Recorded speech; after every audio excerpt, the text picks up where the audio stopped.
speaker, Kaikho, Ashuni. She is a producer from EMPC, IGNO, and Dr. Nandini has already introduced her. So her topic is storytelling in the age of digital media. Since she is from our EMPC, our Electronic Media Production Center is one of, I would say, world's largest studios, and they do wonderful programs there. We design and develop MOOCs, massive online open courses, and they are supporting us to do all that. And EMPC people are doing amazing work when it comes to teaching through ICT, Information and Communication Technology. I'm sure we're going to have a very interesting session with you. Please be your own timekeeper, take 20 minutes, and we can have a discussion. Yeah, thank you. Yeah, thank you, ma'am, for that very kind introduction. Unlike the earlier two speakers, I'm not a veteran, as my friend would call it, and I'm quite new. And I'm also not like many of you who are doing hardcore research. I'm more like a practitioner. So I'm a media professional and a producer as my designation. So I'm very glad that NSC has given me this opportunity. And we have all heard Theyiesinuo read her poems. So we all know that the difference between just reading from text and listening to someone, the feeling and the experience is quite different. And the writing cannot really do justice to invoke that kind of an experience. So what I intend to do now is probably try to give another kind of a platform or opportunity where we can all discover and see if digital media, social media can help us with this experience part of oral tradition. I want to begin by making you listen to one recording, and the speaker of this recording, you can guess who. One day, as the husband went out to get bamboo shoot, he noticed an extraordinarily slender and beautiful abode near the stream where he had rested and where he had lost his beautiful wife. He wistfully looked at it and said to himself, "Dear abode, I wish you could take me back to the day I came here with my lovely wife. If only you could talk and tell me what happened to my wife. But since that is not to be so, allow me to cut you and cook a very special dish of you." He took the abode and went his way. The delicate abode reminded him of his young wife, not only because it was found near the same stream, but also because its beauty reminded him of her. He carried it home lovingly and told dutifully to pound it into smithereens till it becomes rajak and to prepare it with vegetables. As he dutifully cooked it over the fire, the abode started boiling and making a strange sound. Usually, when curries boil, they say, "Balala, balala," but this was not the same sound today. As she listened carefully, the boiling curry sang, "Dutifully, balala, balala, korim rapure choyo, balala, balala." She called her husband to see it. The man came in and listened, but he could hear nothing out of the ordinary. Okay, so do you know whose voice it was? Okay, anyways, this was a recording sent to me by my friend Jasmine, who is the committee in the NSA, and this was sent through WhatsApp audio recording. I didn't do it in EMPC studio, it was a WhatsApp recording. So that as the introduction, let me begin with this analogy from a scene in History Kiri's novel Sky is My Father, which is based on the battles of Konoma against the British expedition. So after several wars were fought, they decided to make a peace treaty. So this is the scene before the peace treaty, and between British and Konoma villager, Britishers represented by general nation, and Konoma represented by the wise and legendary man named Peru. So I quote from the book. The general asked Peru, "Why have you come?" "I came to make peace," Peru replied, was straightforward. He spoke with a calm dignity that the white man found himself admiring. "Do you need a written treaty?" the general asked again. "No," Peru shook his head firmly. "If we had said there will be peace between us, there will be peace. We do not need to write it down." General Nation was suitably impressed by the old warrior's wisdom, and it goes on to say that the treaty was done and there was peace between the two warring nations. Okay, so such stories reminds us about the importance of word, spoken word in our culture, oral culture. It is like you say it and it is done. And in a good sense, the oral mode of communication strongly continues to exist pervasively even today. And earlier cited by our earlier speaker from Walter, I also want to quote him again, Walter J. Ong, in his Orality and Literacy writes, and I quote, "Oral expression can exist and mostly has existed without any writing at all. Writing never without orality." And in our Naga society too, despite the many changes and outside influences, we still hold on to our oral values very strongly, especially in the villages where boundaries are still set using the word of mouth oath, and also lending and borrowing money and mortgaging properties or land, just to name a few. We still go by the word of mouth. And on the other hand, we are also realizing, all of you here also are realizing that we're quickly losing out. We're getting lost with our culture are getting lost with each oral story keeper or storyteller passing away. And while pursuing our written textbook knowledge, we have forgotten to an extent to learn and practice what was there in our past repository of oral knowledge, like earlier ma'am also cited with history, culture, art and craft, indigenous knowledge, medicinal knowledge, and so on. But thankfully, before it is all lost, I must say, there is an awakening. And I believe that such platforms are one such. And with a sense of urgency, many people are now trying to revive or preserve the oral culture.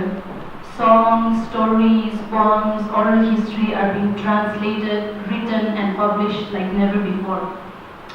And while applauding this movement that is taking place, and many of you I know are actively involved in this, what I intend to propose or make a proposition here is regarding the potential of digital media and social media, what it can play in this movement. And besides storytelling, we also, I know that some of, at least Thei, I think, is running a very interesting Instagram account called Mekhela Mama. So she's trying to preserve our culture and also make it look so interesting to even the youngster that they want to go back and wear our cultural attire. So I think these are some of the examples that people are already doing. And writing is one, but we also know that in writing there is a number of limitations and also loss that occurs. Cultural terms and expressions can be, as you call it, lost in translation. And as we realize that reading a story or experiencing a story being told is not the same as reading it from a mere text or a book. So, in this context, what digital media offers can become, if not a savior, if not an ultimate savior, at least a ray of hope. So I thought probably some of the questions that our first speaker had put forward, probably the use of digital media through social media can be an answer. Let me say this, that oral and visual learning comes naturally, unlike reading and writing, which needs to be taught. If you consider a small child, we don't have to make the child sit down and learn how to listen or speak the native mother tongue. They pick up automatically, but to read and write, they need to be sent to school. So in that sense, it is like learning a foreign language, and it does not come naturally. So in this context, I believe that visual and oral content exposed to children at a young age can go a long way. By this, I don't mean that we should pull out our children from school and make them watch videos after videos. Definitely not. I am one who don't own a television set at home, so that would be a wrong takeaway from me. What I'm saying rather is, let's consider generating multiple kinds of content in different formats and stories in different formats. Otherwise, our children are being taken away by Disney. There's nothing else beyond Disney. And this generation is also called the digital natives, the new generation, according to neuroscientist Gary Small. He identified two types of digital user. One is us. I believe most of us belong to this generation, what he calls digital immigrants. One who came to internet communication quite lately. I mean, like he was not born into it.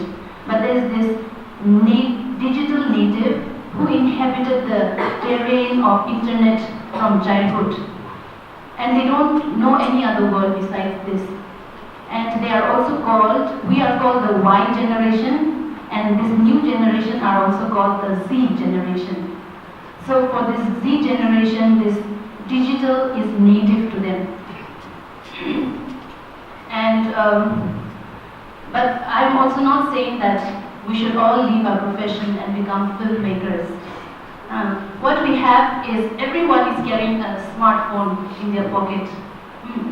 So what I'm saying is, let's make use of this. Before I suggest just some practical ways how we can use digital media, let's consider the nature of digital media and social networking and see how it is similar to our Naga oral culture. One is the accessibility. We all have heard the cliche that in India, number of people using mobile phone, are more than the number of people using toilet. So that is the access, okay? And gone are the days when we have to sit around a device, whether it is radio or television, to get access to media content. I remember when we were small, we would sit around, many of us from the neighborhood, and watch Mahabharata or Chandrakanta. No, but gone are those days. Now the world is literally in our pocket.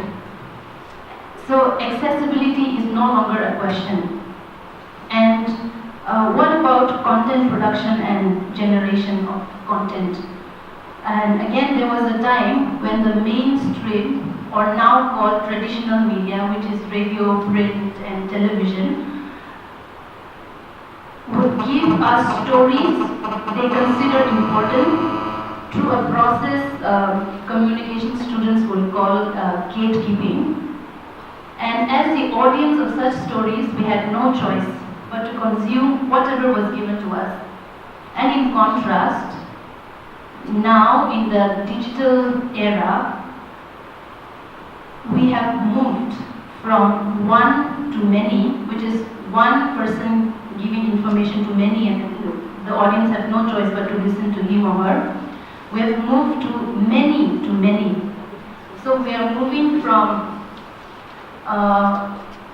what a term called prosumer.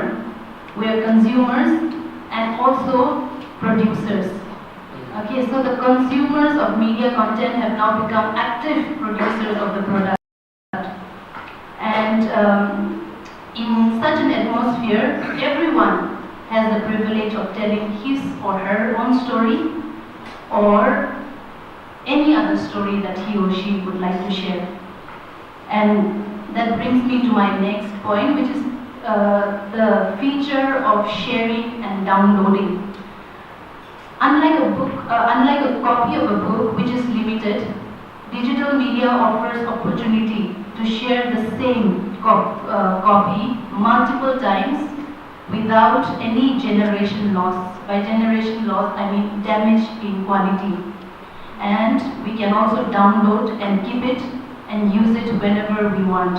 In this sense, the digital media is able to reflect a typical character inherent in Naga oral culture, which is the blurring between the storyteller and his and her listeners. The listeners of the story become the teller in the next, and so on. This, however, may not be true of all oral culture, because some culture has a particular group or caste or clan that can only tell stories, which is not true for of our Naga society. Anyone and everyone can be the storyteller. Our stories are also mostly about ordinary people and their interaction with nature, spirit, and so on. In such a story, every individual or living being, living or non-living, have the potential to become hero. So again, in the digital world, this platform is given to anyone to become the hero. And another feature of digital media is the multiple media. It is not fixed to just text. We can use text, audio, visual. We can add links and link sources in one platform. So I thought if we nicely use this platform, this multiple media option, then we can bring out some of the experiences of storytelling in oral culture which otherwise get lost in written. Like we already said, untranslatable expressions, and songs cannot be read, but they have to be sung. Song needs to be listened to, not read. Like in the beginning we heard the example. And also another one would be the multiple meaning words. Our language, most Naga languages are tonal. So there is a word in my mother tongue called ODO. When you write it, it is ODO. But this word can have multiple meanings. In the way you say it, go up, then it's another meaning, go down, it's another meaning. It can have, I think, more than 7 meanings. Although, that is a way of although would be a way of starting a conversation. Although, an art of being polite. Although, steps. So it can have multiple meanings. So how do we write this? We can only hear it and understand. So these are just some of the examples, and I'm not saying that it may, using this digital platform can bring the same experiences as the oral experience which Dr. Walunir talked about, but I think it can be kind of a hybrid version, if not the same. And Dr. Walunir also talked about feedback and interaction. No?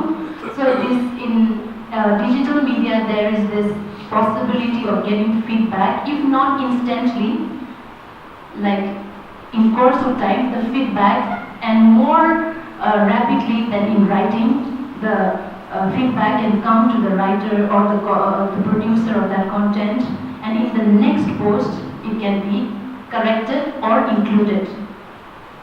And there is another aspect which is I would like to mention. Every Naga tribe have their own unique language, and language speakers are usually limited. So therefore, we understand that people who are into writing prefer to write in English because there is more scope and also reach.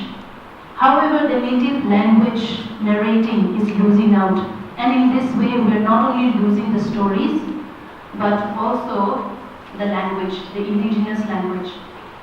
Again, in this sense, I see a scope in digital media wherein we can add subtitles or caption and native language narrating be encouraged.